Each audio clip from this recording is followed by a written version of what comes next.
Hello friends, मैं CA शमसिल Arfeen एक बार फिर आपका स्वागत कर रहा हूं इनकम टैक्स प्रैक्टिशनर कोर्स में। और फ्रेंड्स, हमारा जो टॉपिक चल रहा था उसमें हम देख रहे थे इनकम फ्रॉम PGBP। और PGBP हेड में हमने काफ़ी सेक्शन कवर कर लिए थे और आज हम कवर करने वाले हैं सेक्शन 44 ADA। और उसके बाद हम देखेंगे कि टैक्स ऑडिट किसके किसके ऊपर एप्लीकेबल होता है और कौन है जो टैक्स ऑडिट कर सकता है। तो फ्रेंड्स, आज का लेक्चर बहुत इंपॉर्टेंट होने वाला है। आपको अगर मेरे लेक्चर्स पसंद आ रहे हो फ्रेंड्स, तो मेरे चैनल को लाइक कर लो, सब्सक्राइब कर लो, वीडियोस को अपने दोस्तों तक शेयर करो। ठीक है फ्रेंड्स, अब हम बिल्कुल भी टाइम वेस्ट नहीं करते हैं और चलते हैं अपने मेन पार्ट की तरफ, section 44 ADA। Friends, last lecture में हमने सेक्शन 44 AD कवर किया था और सेक्शन 44 ADA उसका भाई है। मैं ऐसा क्यों बोल रहा हूं, तो आइए देखते हैं। सेक्शन 44 AD अगर आपको याद हो फ्रेंड्स, तो हमने उसमें क्या पढ़ा था कि वो होता है ट्रेडर्स के लिए, जो सेल परचेस करते हैं उनके लिए। और सेक्शन 44 ADA होता है प्रोफेशनल के लिए। आप कुछ भी सेल परचेज नहीं करते हो, आप हो एक प्रोफेशनल। तो अगर आप प्रोफेशनल हो तो आपके लिए भी है प्रिजम्पटिव स्कीम। इसके लिए कौन कौन एलिजिबल है फ्रेंड्स, ये देखते हैं। तो कोई भी रेजिडेंट एसएससी वो सेक्शन 44 ADA के लिए जा सकता है। ठीक है फ्रेंड्स, कोई नॉन रेजिडेंट है तो उसके ऊपर 44 ADA एप्लीकेबल नहीं होता है, रेजिडेंट एसएससी के लिए एप्लीकेबल होता है। कौन कौन से प्रोफेशन है, तो फ्रेंड्स हर तरह के प्रोफेशन कवर्ड हैं सेक्शन 44 ADA के लिए। आइए देखते हैं। कोई भी लीगल प्रोफेशनल, मेडिकल प्रोफेशनल में हो, इंजीनियरिंग प्रोफेशन का हो, आर्किटेक्चर प्रोफेशन में हो, प्रोफेशन ऑफ अकाउंटेंसी में हो, टेक्निकल कंसल्टेंसी में हो, इंटीरियर डेकोरेशन में हो, और कोई भी अदर प्रोफेशन जो ऑफिशियल गैजेट में पब्लिश होता है। तो फ्रेंड्स, इन शॉर्ट, अगर आप किसी भी प्रोफेशन में इन्वॉल्व हो और आप चाहते हो कि आप सेक्शन 44 ADA का बेनिफिट ले पाओ, तो आप एलिजिबल हो। सेक्शन 44 AD अगर आपने नहीं देखा है फ्रेंड्स, तो वो लेक्चर अपलोड हो चुका है, पहले आप उसको देख लें, ताकि ये जो सेक्शन है ये आपको और अच्छे से समझ में आएगा। ठीक है फ्रेंड्स, आगे चलते हैं। जब हम सेक्शन 44 AD पढ़ रहे थे तो हमने वहाँ पर कुछ लिमिट देखी थी कि उस लिमिट तक ही आपको माना जाएगा कि आप छोटे ट्रेडर्स हैं, और ये जो स्कीम थी ये छोटे ट्रेडर्स के लिए थी। उसी तरह ये जो सेक्शन 44 ADA है ये भी छोटे छोटे प्रोफेशनल्स के लिए है। तो हम कैसे जानेंगे कि कोई प्रोफेशनल छोटा प्रोफेशनल है, तो उसके लिए जो लिमिट है वो है, क्या लिखा हुआ है friends, presumptive taxation for profession is covered under section 44 ADA of the income tax act. Any business which has a turnover of less than 50 lakh, 50 lakh या उससे कम है अगर आपका क्या टर्नओवर, आपकी टोटल रिसिट, अगर वो 50 लाख से कम है फ्रेंड्स, तो आप एलिजिबल हैं सेक्शन 44 ADA के लिए। फ्रेंड्स, फिर मैं एक बार आपको बताना चाहूँगा, सेक्शन 44 AD है ट्रेडर्स, सेल परचेज अगर आप कर रहे हैं, और सेक्शन 44 ADA है प्रोफेशनल्स के लिए। वहाँ पर लिमिट थी 2 करोड़, यहाँ लिमिट कितनी है, 50 लाख। ठीक है फ्रेंड्स, यहाँ तक डिफरेंस समझ में आ रहा है। आगे चलते हैं। तो अगर आपकी टोटल रिसिट 50 लाख या उससे कम है, तो आपके पास ऑप्शन है कि आपकी जो टोटल इनकम है जिसके ऊपर टैक्स कैलकुलेट किया जाएगा वो हम कितनी मानेंगे, 50% और मोर ऑफ डिक्लेयर टर्नओवर। मतलब अगर आप सेक्शन 44 AD के लिए जाना चाहते हैं तो जितना भी आपका टर्नओवर है पहले तो वो 50 लाख से कम होना चाहिए। अगर वो 50 लाख से कम है तो फिर हम उसका क्या निकालेंगे, 50%, या तो 50% या उससे ज़्यादा। ये आप डिक्लेयर कर सकते हैं एज अ इनकम। उस इनकम पर फिर क्या कैलकुलेट किया जाएगा, टैक्स। और टैक्स कैसे कैलकुलेट किया जाता है, जो भी टैक्स का स्लैब आपके ऊपर एप्लीकेबल होगा उसके हिसाब से टैक्स का कैलकुलेशन किया जाएगा। ठीक है फ्रेंड्स, इसको एक एग्जाम्पल से समझते हैं। देखिए, अगर आपकी टोटल रिसिट है 10 लाख, 10 लाख 50 लाख से कम है, तो आप सेक्शन 44 ADA के लिए जा सकते हैं। उस केस में आपके ऊपर ये ऑब्लिगेशन है कि आपकी इनकम 50% ऑफ टर्नओवर ली जाएगी। तो आप क्या डिक्लेयर कर सकते हैं? 5 लाख, या तो 5 लाख या 5 लाख से ज़्यादा, इससे कम आप डिक्लेयर नहीं कर सकते। तो जो भी टैक्स का कैलकुलेशन होगा वो 5 लाख पे होगा। अब 5 लाख पे जितना भी टैक्स बनता होगा वो आपको पे करना पड़ेगा। तो ये कहता है हमारा सेक्शन 44 ADA। समझ गए फ्रेंड्स? कोई कंफ्यूजन है आप कमेंट सेक्शन में मुझसे पूछ सकते हैं या फिर मेरे टेलीग्राम चैनल पर मुझसे पूछ सकते हैं। अच्छा फ्रेंड्स, सेक्शन 44 AD के लिए कौन सा ITR एप्लीकेबल था? ITR 4। सेम ITR एप्लीकेबल होता है किसके लिए? सेक्शन 44 ADA के लिए।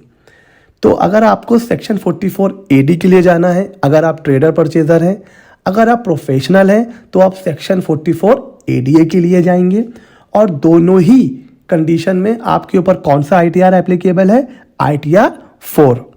ठीक है फ्रेंड्स, समझ में आ गया? दोनों के बीच में डिफरेंस समझ में आ गया। वहाँ टर्नओवर था 2 करोड़, यहाँ है 50 लाख। वहाँ टर्नओवर का 8% या उससे ज़्यादा था, या अगर आपका डिजिटली ट्रांजैक्शन हो रहा है तो 6% या उससे ज़्यादा था। यहाँ पर ऐसा कुछ भी नहीं है। यहाँ पर बस टोटल रिसीट अगर 50 लाख से कम है तो उसका 50% क्या माना जाएगा? आपकी इनकम। ठीक है फ्रेंड्स, वहाँ भी ITR 4 एप्लीकेबल था, यहाँ भी ITR 4 एप्लीकेबल है। ठीक है फ्रेंड्स, तो ये था हमारा सेक्शन 44 ADA। अब हम बढ़ते हैं आगे कि टैक्स ऑडिट क्या होता है। सो फ्रेंड्स, अब हम देखते हैं कि टैक्स ऑडिट क्या होता है और कौन कौन वो लोग हैं जिनको टैक्स ऑडिट करवाना होता है। बहुत ही सिंपल है। देखिए, कोई भी पर्सन जो कोई भी बिजनेस कैरी ऑन कर रहा है, अगर उसकी टोटल सेल या टर्नओवर या ग्रॉस रिसीट कुछ भी हो, अगर वो एक्सीड कर गया किसी भी प्रीवियस ईयर में, किससे एक्सीड कर गया? 1 करोड़ से। आपकी सेल, टर्नओवर, रिसीट 1 करोड़ को क्रॉस कर गया। अब आपको करवाना है क्या? Tax audit. अच्छा सर, ठीक है, लेकिन एक छोटा सा चेंज है। ठीक है, वो चेंज ये है कि फाइनेंशियल ईयर 21-22 यानी कि 1 अप्रैल 2021 से वो चेंज ये है फ्रेंड्स कि अगर आपकी जो भी रिसिट है ना, total receipt, total sale, total turnover, अगर वो पूरा का पूरा होता है किससे? डिजिटली, यानी कि बैंक के थ्रू, चाहे चेक हो, चाहे डिमांड ड्राफ्ट हो, फ़ोन पे, गूगल पे, मतलब इन शॉर्ट जो भी पैसा आपके पास आता है वो बैंक में आता है। कैश से भैया आप करते हो नफरत। कैश में आप कुछ भी नहीं लेते हो, पूरा का पूरा लेते हो बैंक में, 1 नंबर। ठीक है, उस केस में आपकी जो टर्नओवर की लिमिट हो जाएगी वो क्या हो जाएगी? 10 करोड़। सरकार यहाँ पर डिजिटल इंडिया को प्रमोट करना चाहती है। सरकार चाहती है कि आप लोग ज़्यादा से ज़्यादा बैंक के थ्रू लेन देन करें, इसलिए इस लिमिट को बढ़ा के क्या कर दिया है? 10 करोड़। और अप टू 5% क्या है? ठीक है, अगर आपको मजबूरी में कभी कैश लेना पड़ जाए तो आप टोटल रिसीट का 5% तक कैश ले सकते हो। मतलब अगर आपके 15 करोड़ की सेल है तो 15 करोड़ का 5% निकालो, वहाँ तक आप कैश ले सकते हो। थोड़ी सी गुंजाइश सरकार ने दे दी है, लेकिन 5% से ज़्यादा नहीं। अगर 5% से ज़्यादा हो गया तो लिमिट कितनी हो जाएगी वापस? 1 करोड़। तो पूरा का पूरा अगर आपका बैंक में आ रहा है भैया तो आपके लिए लिमिट कितनी हो जाएगी? 10 करोड़। ठीक है फ्रेंड्स, तो इन लोगों को करवाना होता है टैक्स ऑडिट। ठीक है फ्रेंड्स, कुछ और भी हैं जिनको करवाना होता है टैक्स ऑडिट। देखिए सब फ्रेंड्स, सेक्शन 44 AD में हमने क्या पढ़ा था कि अगर आपको सेक्शन 44 AD में जाना है तो आपको टोटल टर्नओवर का 8% या फिर 6% या उससे ज़्यादा दिखाना है। तब आपके दिमाग में एक क्वेश्चन आया होगा कि अगर हम 8% या 6% से कम दिखाते हैं प्रॉफिट तो क्या होगा? तब भैया आपका होगा टैक्स ऑडिट। तो कभी भी अगर आपने अपनी टोटल सेल, टोटल टर्नओवर का 8% या 6%, विच एवर इज एप्लीकेबल, उससे कम दिखाया अपना प्रॉफिट, तो आपको करवाना होगा टैक्स ऑडिट। और अगर आप हो कौन? प्रोफेशनल। तो जितनी भी आपकी टोटल रिसीट थी उसका 50% दिखाना होता है ना, सेक्शन 44 ADA में अभी हमने पढ़ा। अगर आपने टोटल रिसीट का 50% से कम दिखाया तो भैया आपको करवाना पड़ेगा क्या? Tax audit. तो ये दो और एडिशनल कंडीशन है। अब क्वेश्चन उठता है कि सर ये टैक्स ऑडिट करेगा कौन? तो इंडिया में टैक्स ऑडिट करने की पावर अभी सिर्फ और सिर्फ चार्टर्ड अकाउंटेंट के पास है। तो अगर आपको अपना टैक्स ऑडिट करवाना है तो आपको जाना पड़ेगा किसी न किसी चार्टर्ड अकाउंटेंट के पास। ठीक है फ्रेंड्स। सर ये ऑडिट होता क्या है, क्यों करवाया जाता है ऑडिट? देखिए फ्रेंड्स, ऑडिट कुछ भी नहीं होता है, बस ये जो आप फाइनेंशियल अकाउंट बनाते हैं ना, जिसमें आप अपने सारे बुक्स ऑफ अकाउंट मेंटेन करते हैं, उसका इंडिपेंडेंट एग्जामिनेशन होता है। मतलब जो भी आपकी सेल बुक है, परचेज बुक है, एक्सपेंडिचर या आपकी जो भी इनकम है, रिसिट है, पेमेंट है, इन शॉर्ट जितने भी ट्रांजैक्शन हैं उसका डिटेल में एनालिसिस किया जाता है कि आपके सारे खर्चे प्रॉपर वाउचिंग के साथ होने चाहिए, सारे के सारे खर्चे ऑथोराइज्ड होने चाहिए, जितना आप सेल डिक्लेयर कर रहे हो उतनी ही सेल होनी चाहिए, उससे ज़्यादा या कम नहीं होनी चाहिए, जितने खर्चे आप क्लेम कर रहे हो वो खर्चे एक्चुअल में होने चाहिए, बोगस नहीं होने चाहिए। इन शॉर्ट जो जो चीज़ें आप डिक्लेयर कर रहे हो वो सारी चीज़ें सही है कि नहीं सही है, ये सरकार को कौन बताएगा? ये सरकार को बताएंगे चार्टर्ड अकाउंटेंट्स। कैसे बताएंगे?